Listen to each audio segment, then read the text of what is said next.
Here's today's In Touch devotion. Today's scripture reading begins in verse 1 of Genesis chapter 12.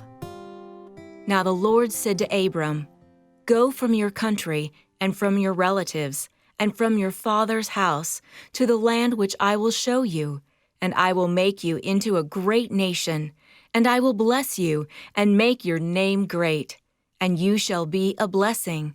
And I will bless those who bless you, and the one who curses you I will curse. And in you all the families of the earth will be blessed." So Abram went away as the Lord had spoken to him, and Lot went with him. Now Abram was 75 years old when he departed from Haran. Abram took his wife Sarai and his nephew Lot and all their possessions which they had accumulated, and the people which they had acquired in Haran. And they set out for the land of Canaan. So they came to the land of Canaan. Abram passed through the land as far as the site of Shechem, to the oak of Moreh. Now the Canaanites were in the land at that time. And the Lord appeared to Abram and said, "To your descendants I will give this land." So he built an altar there to the Lord who had appeared to him. Then he proceeded from there to the mountain on the east of Bethel, and pitched his tent, with Bethel on the west and Ai on the east. And there he built an altar to the Lord, and called upon the name of the Lord. Then Abram journeyed on, continuing toward the Negev.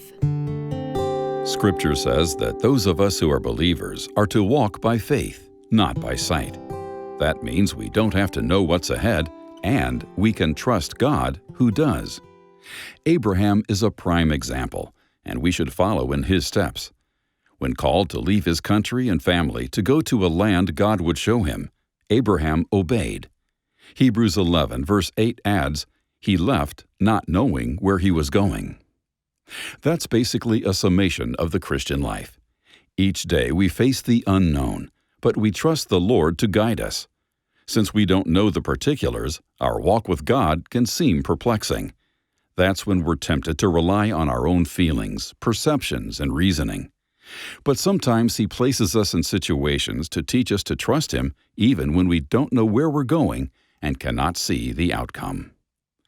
The Lord wants us to lay down our own ways of figuring things out and instead walk by faith.